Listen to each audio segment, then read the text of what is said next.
ಮಂಗಳೂರು ವಕೀಲರ ಸಂಘ ಮತ್ತು ನ್ಯಾಯಾಂಗ ಇಲಾಖಾ ನೌಕರರ ಸಂಘದ ಜಂಟಿ ಆಶ್ರಯದಲ್ಲಿ ಅಂತಾರಾಷ್ಟ್ರೀಯ ಮಹಿಳಾ ದಿನಾಚರಣೆ 2024 ಮಂಗಳೂರು ನ್ಯಾಯಾಲಯ ಸಂಕೀರ್ಣದಲ್ಲಿ ನಡೆಯಿತು. ಮುಖ್ಯ ಅತಿಥಿಯಾಗಿ ಶ್ರೀಮತಿ ಸಚಿತಾನಂದ ಗೋಪಾಲ್ ಕಾರ್ಯಕ್ರಮವನ್ನು ಉದ್ಘಾಟಿಸಿ ಶುಭ ಕೋರಿದರು. ಮಹಿಳೆ ಅತ್ಯಂತ ವಿಶಿಷ್ಟವಾದ ಜೀವನದಲ್ಲಿ ಬೇರೆ ಬೇರೆ ಘಟ್ಟದಲ್ಲಿ ವಿಭಿನ್ನ ಪಾತ್ರಗಳನ್ನು ನಿರ್ವಹಿಸುವ ತನ್ನ ಸ್ವಂತಿಕೆಯನ್ನು ಎಂದೂ ಬಿಟ್ಟುಕೊಡದೆ ಧೈರ್ಯವಾಗಿ ಜೀವನದಲ್ಲಿ ಮುನ್ನುಗ್ಗಬೇಕು.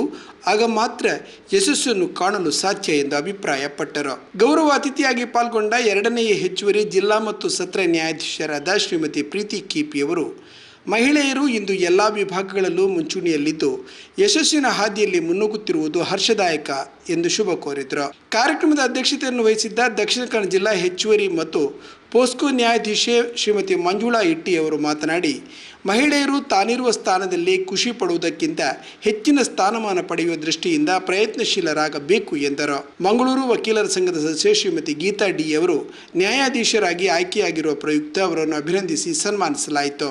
ನ್ಯಾಯಾಂಗ ಇಲಾಖೆಯಲ್ಲಿ ಸೇವೆ ಸಲ್ಲಿಸುತ್ತಿರುವ ಶಿರಸ್ತೇದಾರ್ ಶ್ರೀಮತಿ ಶೋಭಾ ಕೆ, ಶ್ರೀಮತಿ ಚಂದ್ರಾವತಿ ಅವರನ್ನು ಈ ಸಂದರ್ಭದಲ್ಲಿ ಸನ್ಮಾನಿಸಲಾಯಿತು. ಮಂಗಳೂರು ವಕೀಲರ ಸಂಘದ ಕಾರ್ಯಕಾರಿಣಿ ಸಮಿತಿಯ ಸದಸ್ಯರಾದ ಶ್ರೀಮತಿ ರೇಷ್ಮಾ ಪ್ರಿಯಾ ಮತ್ತು ಸ್ವಾತಿ ಬಂಗೇರ ವೇದಿಕೆಯಲ್ಲಿದ್ದರು. ವಕೀಲರಾದ ಆಶಾ ಕಿರಣ್ ಸ್ವಾಗತಿಸಿದರು. ವಿಶೇಷ ಆಹ್ವಾನಿತರಾಗಿ ಮಂಗಳೂರು ವಕೀಲರ ಸಂಘದ ಅಧ್ಯಕ್ಷರಾದ ಪೃಥ್ವಿರಾಜ್ ಟ್ರೈ ಮತ್ತು ಪ್ರಧಾನ ಕಾರ್ಯದರ್ಶಿ ಶ್ರೀಧರ ಯಣ್ಮಕ್ಕಜೆ ಹಾಗೂ ಕಾರ್ಯಕಾರಿಣಿ ಸಮಿತಿಯ ಸದಸ್ಯರಾದ ವಾಸುದೇವ ಗೌಡ ಹಾಗೂ ಈಶ್ವರಿಯನ್ ಕೊಟ್ಟಾರಿ ಉಪಸ್ಥಿತರಿದ್ದರು.